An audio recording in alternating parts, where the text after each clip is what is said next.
नमस्कार विद्यार्थी मित्रो, नवोदय मिशन या यूट्यूब चॅनलमध्ये पुन्हा एकदा आपल्या सर्वांचं स्वागत करतो.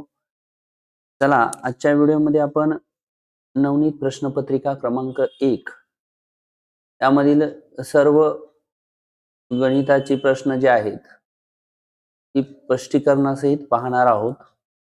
चला पहा, हे जे पुस्तक आहे जवाहर नवोदय विद्यालय प्रवेश परीक्षा यामधील सराव प्रश्नपत्रिका यामधील सर्व गणिताच्या ज्या 8 प्रश्नपत्रिका आहेत त्यामधील सर्वच गणिताची फक्त आपण गणितच घेऊया. त्या ठिकाणी गणिताची स्पष्टीकरणे तुम्हाला या चॅनलवर पाहायला मिळणार आहेत.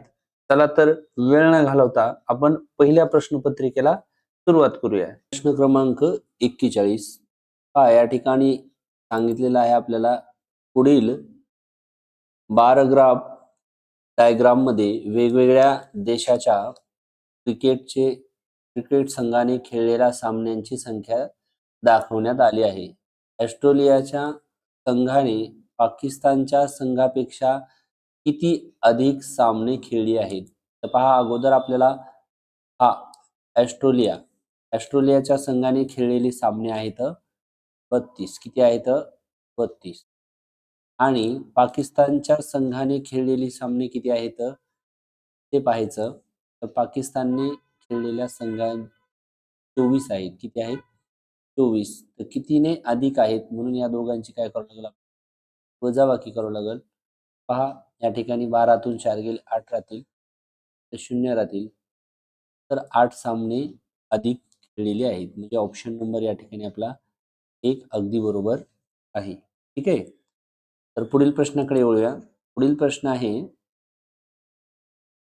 42 नंबर. आकृतीतील कोण AOB, POC, COD आणि DOE यांची मापे अनुक्रमे आहेत. म्हणजे काय आहेत हे आपल्याला या आकृतीवरून पाहायचं आहे. ठीक आहे. तर आपण जर या आकृतीचं निरीक्षण केलेलं आहे तर आपल्या एक गोष्ट लक्षात येईल की हे जर पूर्ण जे माप असतं ते असते 360 अंश. किती असते? 360 अंश. पहा, या ठिकाणी आपण या सर्वांचं माप 360 अंश खाली दाखवूया. तर आपण AOB या ठिकाणी AOB x आहे म्हणून या ठिकाणी लिहून घेऊया x, अधिकचं चिन्ह देऊ. POC, PO आणि C हा आहे 2x म्हणून या ठिकाणी 2x लिहूया. ठीक आहे. प्लसचं चिन्ह देऊ. COD, CO आणि D या ठिकाणी आहे 4x आणि 4x लिहून घेऊया. परत प्लस DOE, पहा DO आणि E ठिकाणी 6x आहे. ठिकाणी 6x लिहू आणि बरोबरचं चिन्ह. या सर्व माप किती आहे? 360 अंश. ठीक आहे. तर पहा, हे 2 आणि 4 6 आणि हे 6 हे 12. या ठिकाणी काही नसतं म्हणजे 1 असतो. ते होईल 13x बरोबर होईल 360. ठीक आहे. आता 13 आणि x मध्ये गुणाकार आहे ते जातील भागाकारामध्ये. x बरोबर 360 भागिले 13 असं होईल आपलं. तर पुढे पाहूया. तर या ठिकाणी आपल्याला हा दिलेला आहे A, O आणि E. त्याचं माप या ठिकाणी 100 दिलेले आहे. ते आपण काय करू, हे 360 जे पूर्ण माप आहे त्याच्यामधून वजा काय करू, 100 करू. हे इथपर्यंत राहील, हे 260 राहील. काय करावं लागेल आता या ठिकाणी 360 च्या ऐवजी आपल्याला या ठिकाणी 260 घ्यावं लागेल. 260 13 13 1 13 13 दोन्ही 24 होईल. शून्याला 0 राहील. म्हणजे x चं माप किती आलं या ठिकाणी? आपलं 20 आलेलं आहे. x म्हणजे कोण? POA हा आलेला आहे 20. ठीक आहे. POC POC हा 2 गुणिले 20 करावं लागेल. हा आलेला आहे 40. त्यानंतर 4 गुणिले 20 करावं लागेल या ठिकाणी. या ठिकाणी काय झालं 4 गुणिले 20 20 चोक 80. त्यानंतर 6 गुणिले 20 करावं लागेल. 6 दोन्ही 12 हा येईल 120. ठीक आहे. तर आपला त्याचा ऑप्शन नंबर उत्तर किती असणार आहे बरोबर अगदी बरोबर असणार आहे 1. पहा 20 30 120. ठीक आहे. चला तर आपण पुढील प्रश्नाकडे वळूया. 43 नंबर. पहा या ठिकाणी प्रश्न दिलेला आहे आणि 4 ऑप्शन दिलेले आहेत. एकक, दशक, शतक, हजार, 10,000 हे 30,009 असं आहे. तर पहा आपण त्याला 30,000 असं 30,000 हा या ठिकाणी काय दिलेलं आहे ऑप्शनमध्ये पाहू आपण एक एक हा 30 10,000 हे तर येणार नाही आपलं ऑप्शन.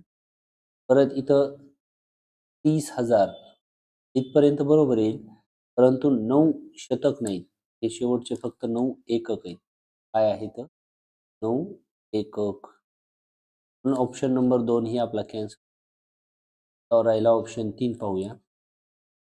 बघा 3 10,000 हे 10,000च. हे 30,000 इथपर्यंत बरोबर येईल. 9 एकदा या ठिकाणी 9 एकक ते एकदा. ठीक आहे. आता हा ऑप्शन या ठिकाणी दशक असल्यामुळे हाही कॅन्सल होईल. म्हणजे आपलं करेक्ट उत्तर 3 नंबरचा ऑप्शन. पुढील प्रश्नाकडे वळूया. पुढील प्रश्न आहे 44 नंबरचा. जर 2 कोनाची बेरीज एक विशाल कोन आहे, तर पुढीलपैकी कोणता पर्याय अशक्य आहे? हे महत्वाचं वाक्य आहे. शक्य म्हणजे चुकीचं आहे. पहा या ठिकाणी एक काटकोन व एक लघुकोन त्याच्यापासून विशाल कोन बनू शकतो. बरोबर आहे.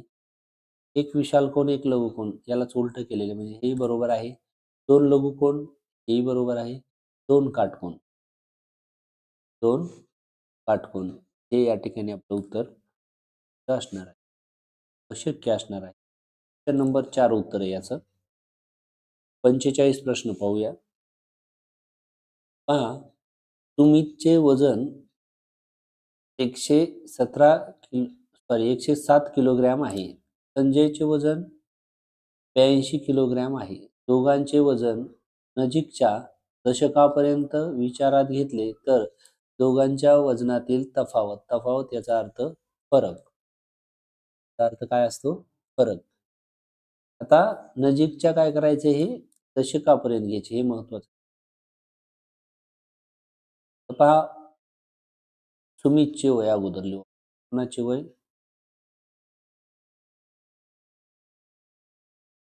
पहा या ठिकाणी सुमितचे वय हे 107. तर या 107 ला नजीकच्या दशकात जर नेलं आपण तर ते होईल 110. आणि नंतर कोण आहे आपल्याकडं? संजय आहे. कोण आहे? संजय. याचं जर आपण 82 लिहिलं तर याला नजीकच्या दशकात न्यायचं असेल तर आपल्याला 80. ठीक आहे. दोघांच्या वजनातील तफावत म्हणजे यांची काय करायची? वजाबाकी. तर 100 110 मधून 80 गेले 30 किलोग्रॅम राहील. किती किलोग्रॅम? 30 किलो. 1 हे आपलं उत्तर असेल. पुढील प्रश्नाकडे वळूया. पुढील प्रश्न आहे 46 नंबरचा. एका चौरसाची प्रत्येक बाजू तिच्या 1/3 इतकी कमी केल्यास चौरसाचे क्षेत्रफळ असेल असा प्रश्न आहे. तर पहा या ठिकाणी आपण चौरसाची बाजू घेऊया समजा x. काय घेऊया? x. जर x घेतली तर चौरसाचे क्षेत्रफळ काय होईल आपलं? चौरसाचे क्षेत्रफळ तर असते बाजूचा वर्ग x चा. तर आपल्याला प्रत्येक बाजू कितीने कमी करायची? 1/3 म्हणजे 1/3 1/3 काय होईल मग चौरसाचे क्षेत्रफळ काय होईल नंतर? तर होईल ते होईल. 1 म्हणजेच ह्याला जर आपण बाजूने म्हणजेच x ने गुणलं तर x/3 होईल हे. त्याच्या या ठिकाणी होईल x/3 वर्ग. तर काय होईल मग या ठिकाणी x वर्ग छेद 9. त्याचाच अर्थ 1/9 म्हणजेच आपलं 1/9. आपलं ऑप्शन 4 हे उत्तर अगदी बरोबर असणार. पुढील प्रश्नाकडे वळूया. एक मशीन एका मिनिटात 12 पाने छापू शकते. 5760 पानाच्या छपाईसाठी किती वेळ लागेल? तर पहा याला आपण असं करू शकतो. सोप्या पद्धतीने करायचं. पाने या ठिकाणी द्यायचे रुपये. सोपी पद्धत आहे. 12 पाने पाने आणि या ठिकाणी काय करावं लागेल आपल्याला? मिनिट. तर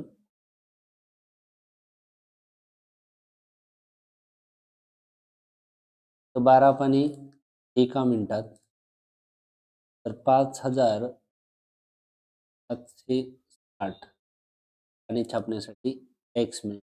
क्रॉस गुणाकार करायचा म्हणजे हे होईल 5760 बरोबर 12 गुणिले x. गुणाकारातले भागाकारात जाऊ देऊ. तेच होईल 5700 भागिले 12. पहा याची काटाकाटी करून घेऊ. 12 एक 12, 12 दोन्ही 24, 4 चौक 46. त्यातून जर 48 गेले तर 9 उरतील. 96 झाले आणि 12 आठी 96 होईल. ते आपल्याला किती वेळ लागेल तर 480 मिनिट लागतील. आता पहा उत्तर मिनिटात नाही तासात आहे. त्याला तासात नाही परत 400 भागिले 60 करावं लागेल. कॅन्सल होईल. 6 एक 6, 6 दोन्ही 12, 6 त्रिक 18, 6 चौक 24, 6 45, 8 तास बरोबर असणार आहे. हा कसोट्या पाठ करून घ्या जेणेकरून असे प्रश्न तुम्हाला पटकन सुटतील. एक वस्तूला 2540 मध्ये विकल्यानंतर होणारा लाभ त्याच वस्तूला 1850 मध्ये विकल्यानंतर होणाऱ्या तोट्या इतकाच आहे तर त्या वस्तूची किंमत आहे. पहा या ठिकाणी असा प्रश्न विचारलेला आहे. पहा या ठिकाणी नफा आणि तोटा दोन्हीही कसा आहे? समान आहे. म्हणजेच काय होणार आहे? विकल्यानंतर तोट्या इतकाच आहे म्हणजे समान आहे. नफा आणि तोटा काय आहे? नफा आणि तोटा दोघंही समान आहेत. हे बरोबरचं चिन्ह दोघांच्या मध्ये. आता पहा म्हणजेच 2540 रुपयामध्ये विकल्यानंतर होणारा जो लाभ आहे तो लाभ काढण्यासाठी 2540 वजा खरेदी किंमत. 1 नंबर म्हणून आणि तसंच केल्यानंतर समजा 1850 जी विकलेली वस्तू आहे त्यावर होणारा तोटा म्हणजेच काय करायचं 1050 हे काय होईल आपला विकल्यानंतर म्हणजेच खरेदी वजा खरेदी किंमत 1850 असं होईल. त्याला आपण 2 नंबर घेऊ. आणि आता 1 आणि 2 चा जर विचार केला त्या दोघांची बेरीज करूया 2 दाखवूया. तेच या दोघांची बेरीज 2540 1850 09 1 येईल. पहा 4390 या ठिकाणी आपल्याला असं लिहावं लागेल खरेदी किंमत बरोबर 4390 भागिले 2 2 एक म्हणून 2. पहा बे एक बे बे दोन्ही 4 बे एक बे 96 बे पंचे 10. पहा या ठिकाणी खरेदी किंमत 2195 येते. 2195 ऑप्शन नंबर या ठिकाणी आपल्याला 2 मध्ये पाहायला मिळतो. ठीक आहे. पुढील प्रश्नाकडे वळूया. सोडवल्यास जवळपास प्राप्त होईल. याला सोडवण्यासाठी काय करायचं अगोदर याला अपूर्णांक 8 आणि 43 होईल. 43/8. परत 8 64 आणि 65. 65 छेद वजा 8 त्रिक 24 आणि 25. हे होईल 25/8 गुणिले इथं होईल 8 45 आणि 45 आणि 5 होईल 45/8. ठीक आहे. पूर्ण अगोदर आपण याला काय केलं अपूर्णांकात करून घेतलं. आता या ठिकाणी या दोघांचा गुणाकार त्यासाठी 64 येईल छेदात अंशात राहील 43 गुणिले 65. या दोघांचा गुणाकार आपण करून घ्या. येईल 2795. वजाला वजा चिन्ह देऊन टाकूया. परत 8 64 राहील छेदात. त्यात काय होईल 25 गुणिले 45. त्यांचा गुणाकार येईल 1100. तुम्ही गुणाकार करून पहा. ठीक आहे. आता पहा दोघांचा छेद समान आहे ऑलरेडी म्हणजेच एकदाच लिहायची. अंशाची काय करायची वजाबाकी 2007 वजा 1100. ठीक आहे. दोघांची जर वजाबाकी केली तर ती 1670 याला भागिले येईल 14. ठीक आहे. तर आता ही जर काटाकाटी केली तर उत्तर आपलं येईल 26. असं डॅश डॅश येत राहणार. त्याचं आपलं करेक्ट उत्तर असणार आहे ऑप्शन नंबर 2 मध्ये. ठीक आहे. तर पहा ह्या 26 पॉईंट जे आहे पॉईंटच्या पुढची जी ही संख्या असते 0. इथं जर 5 पेक्षा जास्त अंक असतात 5 पेक्षा जास्त किंवा 5 असतात तर आपलं 27 उत्तर आलं असतं. ठीक आहे. बघूया 50 नंबरचा प्रश्न आहे. एका पुस्तकाची किंमत रुपये 100 आहे. पुस्तक विक्रेता 3 पुस्तके 275 रुपयाला विकतो तर झालेला नफा तोटा किती? त्या पुस्तकाची काय दिलेली आपल्याला खरेदी किंमत. ठीक आहे. एक पुस्तक आहे आपल्याला 100 रुपयाला एक पुस्तक एक 100 रुपयाला. 3 पुस्तक कितीला आहेत 275 ला आहेत. ठीक आहे. ते एक पुस्तक जर 100 रुपयाला असेल तर 3 पुस्तकं कितीला होतील 300 रुपयालाच होतील ना. 3 पुस्तकाची किंमत किती होईल. पण विक्रेता काय करतो 3 पुस्तकं 275 लाच विकतो. त्याला विकतो विक्री किंमत आहे त्याची आहे 275. खरेदी किंमत किती आहे 300. मग मला एक सांगा खरेदी किंमत जर जास्त असेल विक्री किमतीपेक्षा तर काय होत असतो तोटा. मग तोट्याचं सूत्र ठेवायचं. तोटा बरोबर खरेदी वजा 300 वजा 200 तर येईल 25. काय असेल ऑप्शन नंबर 4 मध्ये आपल्याला पाहायला मिळतो. ठीक आहे. चला तर आता पुढील प्रश्नाकडे वळूया. पुढील प्रश्न आहे एका संख्येतील अंकाची बेरीज त्या संख्येतून वजा केल्यास हाती आलेली संख्या नेहमी विभाज्य असते. आता कुठली आपण एक संख्या घेऊ. उदाहरणार्थ जर आपण या ठिकाणी घेतले 36 तर 36 मधले अंक कोण येतं 3 आणि 6. या दोघांची बेरीज केली आपण किती 9. किती येते 9. आणि हेच जर 9 36 मधून आपण वजा केले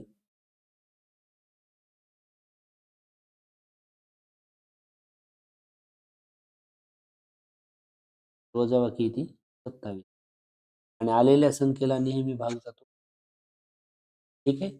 अशा पद्धतीने तुम्ही कुठलीही संख्या 2 अंकी घेऊन पहा उत्तर हेच येईल.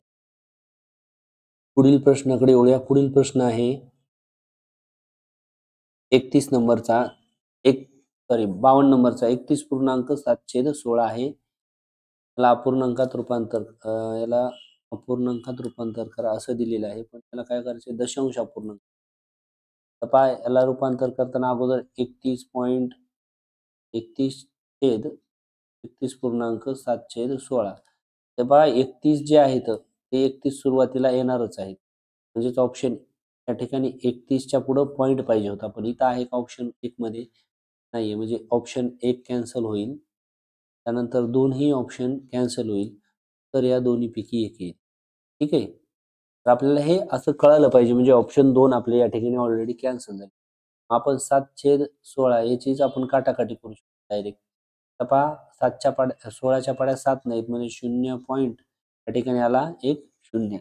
16 1 16 2 32 16 त्रिक 48 16 त्रिक 48 16 चोक या ठिकाणी 64. किती उरले 64 6 होतील 0 येईल.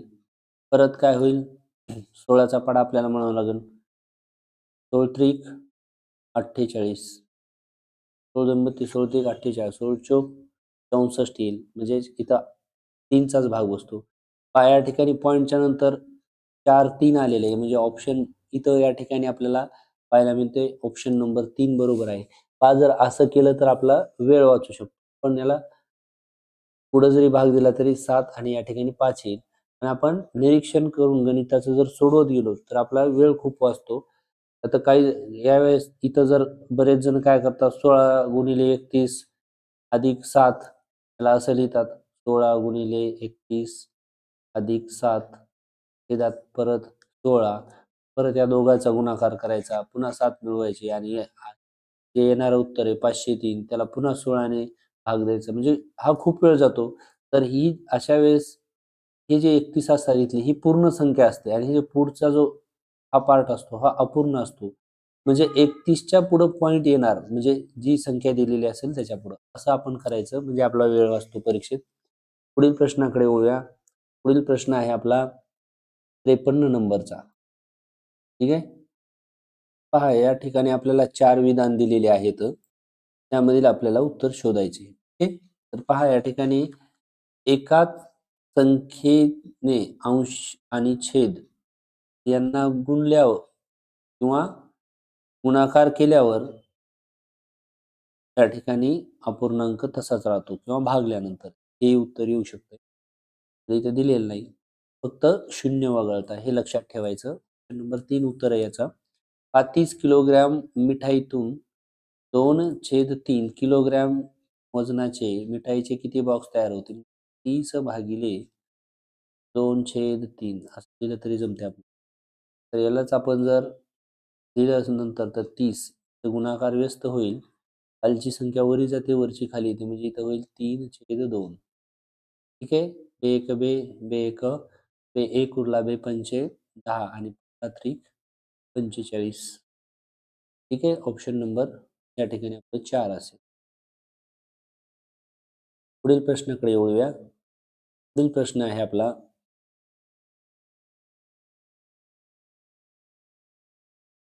या ठिकाणी पहा बेरीजचं चिन्ह आलेलं आहे. तर पहा या ठिकाणी भागाकाराचे चिन्ह आहेत. ठिकाणी ही भागाकार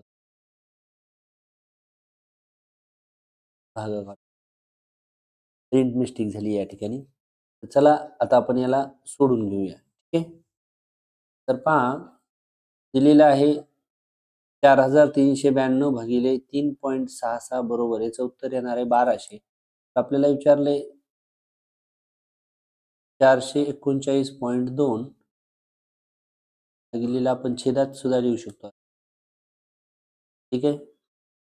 असंही आपण याला लिहू शकतो. आता पहा या ठिकाणी अंशात आणि छेदात पॉइंट समान स्थळावर आहे. म्हणजे इथं उजवीकडून एक नंतर आहे, इथं पण पॉइंट या ठिकाणी निघून जाईल. म्हणजेच त्या ठिकाणी अशी संख्या मांडून घेता येईल. ठीक आहे. आता या ठिकाणी जर आपल्याला कसोट्या पाठ असतील, तर याचं उत्तर आपल्याला पटकन काढता येईल. तर या ठिकाणी दोन्ही संख्येला भाग जाणारी संख्या शोधावं लागेल आपल्याला. ठीक आहे. त्याचं जर आपण छोटं-छोटं रूप करत गेलो, त्याचं उत्तर किती येते या ठिकाणी काटाकाटी केली तर आपल्याला येईल करून पाहूया आपण.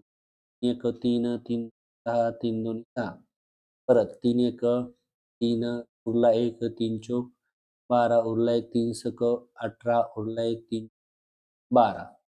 ठीक आहे. परत आता 2 ने जर भाग दिला तर इथं होईल 6 इथं 1 परत इथं होतील 7 इथं राहतील 3 इथं राहतील 2. ठीक आहे. 732 भागिले 61. पहा या ठिकाणी आता 61 आले. पहा आता 61 ही मूळ संख्या असल्यामुळे डायरेक्ट आपल्याला म्हणावं लागेल 61 एक 61 61 एक 61 याच्यामधून जर 61 गेले तर किती उरतात? 12 उरतील. ते 2 पुढे जातील. परत 61 दोन्ही 122 होईल. म्हणजे ऑप्शन नंबर 1 उत्तर. आपण काटाकाटी करून उत्तर असं काढू शकतो याचं. पुढील प्रश्नाकडे वळूया. पुढील प्रश्न आहे 56. पहा एका आयताकृती प्लॉटचे क्षेत्रफळ आपल्याला दिलेले आहे. त्याची रुंदी दिलेली आहे. प्लॉटच्या चारी बाजूला 7.50 प्रति मीटर या दराने कुंपण घालण्यास किती खर्च येईल किंवा लागेल असं विचारलेलं आहे. पहा आपल्याला अगोदर काय करावं लागेल या ठिकाणी. या ठिकाणी आपल्याला क्षेत्रफळ आणि रुंदी दिलेली आहे. याच्यावरून आपल्याला लांबी काढावं लागेल अगोदर. काय काढावं लागेल? लांबी काढल्याच्या नंतर मग आपल्याला लांबी आणि रुंदीवरून परत त्या आयताकृती क्षेत्रफळाची परिमिती काढून त्याला 7.50 ने गुणावं लागेल. ठीक आहे. चला तर आपण आता सोडूया. आयताचे क्षेत्रफळ बरोबर काय लांबी गुणिले रुंदी L गुणिले B करतो. ओके. आयताचे क्षेत्रफळ आहे 616 बरोबर लांबी नाही माहित रुंदी आहे 22 22 गुणाकारात ते भागाकारात L बरोबर या ठिकाणी येईल 616 भागिले 22. ठीक आहे. तर याला जर आपण काटाकाटी केली तर उत्तर येईल 28. म्हणजे लांबी किती आली आपली? 28 आली. मग आपण काय करू आता चारी बाजूनी कुंपण घालायचे म्हणजे त्याची परिमिती काढायची. मग इथं लिहू आयताची परिमिती बरोबर सूत्र काय आहे 2 कंसात लांबी अधिक रुंदी अधिक रुंदी. मग 2 ला 2 लिहूया. लांबी किती आहे आपली 28 रुंदी किती आहे अधिक 22. ओके 2 ला 2 लिहू 28 29 30 आणि 20 50 होईल. दोघांचा गुणाकार 50 दोन्ही 100. परिमिती किती आली 100. म्हणजे ही आयताकृती जर असेल त्याची परिमिती म्हणजे इथून असं साईडने परत इथंच आहे जाग्यावरची. म्हणजे आता कुंपण घालायचं आपल्याला. खर्च किती आहे 7.50 प्रति मीटर. आता आपलं उत्तर किती आलेलं आहे 100 मीटर. याला 100 मीटरला काय करायचं परत 100 मीटरला गुणायचं 7.50. ठीक आहे. चला तर आपण अगोदर गुणाकार जर करून घेतला तर हे 2 शून्य कडीला देऊन टाकूया. डायरेक्ट हे 750 गुणिले 1 म्हणजे 700 उजवीकडून 2 नंतर पॉईंट आहे म्हणून इथं पॉईंट देऊया. म्हणजे 750.00 याचाच अर्थ उत्तर आहे आपलं 750. ऑप्शन नंबर 4 मध्ये पाहायला मिळते. काय एक एक गणित जर तुम्ही व्यवस्थित वाचलं काय करायचंय काय नाही कोणतं सूत्र वापरायचे असं जर व्यवस्थित वाचून केलं तर आपल्याला सर्व प्रश्नाची उत्तरे छान पद्धतीने आपण परीक्षेत काढू शकतो. चला तर आता आपण काय करू पुढील प्रश्नाकडे वळूया. पहा एका चौरसाची परिमिती आयताच्या परिमिती इतकीच आहे. पहा म्हणजेच हा चौरस आणि आयत दोघं कसे इथं सारखी परिमिती काय आहे परिमिती समान आहे. ठीक आहे. परिमिती कशी आहे समान. काय दिलेले त्यांची लांबी आणि रुंदी या ठिकाणी दिली. लांबी 17 आणि रुंदी 11. तर त्या चौरसाचे क्षेत्रफळ काढायचे. क्षेत्रफळ. ठीक आहे. आपण काय करू अगोदर तर लांबी आणि रुंदी दिलेली आपण या ठिकाणी लिहूया आयताची परिमिती. आयताची परिमिती 2 कंसात लांबी. ठीक आहे. 2 ला 2 17 अधिक 11 या ठिकाणी होईल 28 आणि 28 दोन्ही 56. ही 56 काय आली परिमिती कशाची? आयताची. आयताची परिमिती आणि या ठिकाणी चौरसाची परिमिती कशी आहे? सारखीच आहे. म्हणजे ही पण काय आहे? चौरसाची परिमिती असू शकते. तर आता आपल्याला चौरसाच्या परिमितीवरून त्याची बाजू काढता येते. चौरसाची परिमिती बरोबर काय आहे आपलं सूत्र? 4 गुणिले बाजू असं सूत्र. परिमिती ठेवायची 56, 4 गुणाकारातले या ठिकाणी भागाकारात आणू, बाजू निघेल. 4 एक 4, 4 एक 4, उरला एक 4, 16. बाजू किती आली आपली? 14 आली. किती आली? 14. आणि आता चौरसाचं क्षेत्रफळ आपल्याला काढता येईल. या ठिकाणी चौरसाचे क्षेत्रफळ तर काय? बाजूचा वर्ग 14चा वर्ग. या ठिकाणी 14चा वर्ग येईल 196. पहा या ठिकाणी अशा गणितामध्ये काय दिलं आणि काय काढायचंय हे जर आपल्याला लक्षात आलं तर असे गणित आपल्याला पटपट सुटतात. पुढील प्रश्नाकडे वळूया. पुढील प्रश्न आहे जर a छेद b अपूर्णांकामध्ये a बरोबर b वजा 3 असेल तर अंशामध्ये a अधिक 10 छेदात b बरोबर वजा a छेद b बरोबर 10/7 आहे तर a आणि b च्या किमती काढायच्या आहेत आपल्याला. तर आपण याला सोडून घेऊ आता. ठीक आहे. पहा a अधिक b छेदात a अधिक 10 छेदात b वजा a छेद b बरोबर 10/7 असं लिहून घेऊ. आता या ठिकाणी आपल्याला a ची किंमत दिलेली काय दिलेली आहे? b वजा 3 a ची किंमत दिलेली आहे b वजा 3 दिली. आपण ह्याला a च्या जागेवर b वजा 3 ठेवू. लक्ष द्या या काय करू आता आपण तेच समान आहे एकदाच घेऊया. या ठिकाणी होईल a अधिक 10 वजा a बरोबर 10 वजा a आणि हे अधिक a या ठिकाणी कॅन्सल होईल. त्याच्या ठिकाणी राहील 10/b 10/7. ठीक आहे. मग इकडे लक्ष द्या अंशामध्ये इथं 10 आहे आई इथं 10 आहे b आहे 7 आहे याचा अर्थ b ची किंमत किती आली आपली?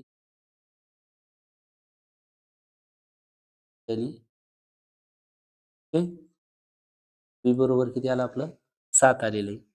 आता या ठिकाणी इथे बघा a बरोबर b वजा 3 दिलेले आहे. a बरोबर b ची किंमत किती आली आहे? 7. मग 7 वजा 3 ठेवूया. किती आली a ची किंमत? पहा b ची किंमत 6 a ची 4. तेच a अंशात आहे म्हणून 4 आणि छेदात b आहे म्हणून 7. 4/7 हे आपलं उत्तर असणार आहे. नंबर 3 मध्ये पाहायला मिळेल. ठीक आहे. पुढील प्रश्नाकडे वळूया.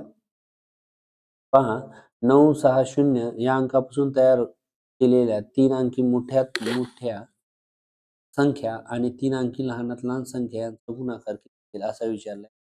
पहा याच्यापासून मोठ्यात मोठी संख्या म्हणजे मोठा अंक लहान अंक पुन्हा लहान लहानात लहान म्हणल्यावर 0 2 नंबरला घ्यायचा असतो. त्यांचा गुणाकार तुम्ही ठीक आहे करून पाहू शकता. ऑप्शन नंबर 3 येईल. ठीक आहे. तुम्ही गुणाकार करून पाहत आहे. पहा या ठिकाणी आता हा 60 नंबरचा प्रश्न आहे शेवटचा. 1 ते 100 पर्यंत सर्व संख्या लिहिल्या तर 9 हा अंक किती वेळा येतो? ऑप्शन नंबर बी आहे 20 वेळा. या ठिकाणी एकच लक्षात ठेवायचं 1 ते 100 मध्ये 1 हा अंक लिहिताना 21 वेळा येतो. 0 हा अंक लिहिताना 11 वेळा येतो. बाकीचे अंक सर्व 20 वेळा येतात. पहा अशा पद्धतीने आपण प्रश्नपत्रिका 1 यामधील सर्व गणिताची प्रश्न स्पष्टीकरणासहित पाहिली आहेत. यानंतर आपण प्रश्नपत्रिका क्रमांक 2 मधील अशा सर्व प्रश्नपत्रिकामधील गणिताची स्पष्टीकरणासहित प्रश्न पाहणार आहोत. जर व्हिडिओ तुम्हाला आवडला असेल तर लाईक करा, शेअर करा आणि सबस्क्राईब जर केलं नसेल तर अजूनही सबस्क्राईब करायला विसरू नका. भेटूया पुढील व्हिडिओमध्ये. तोपर्यंत सर्वांना धन्यवाद.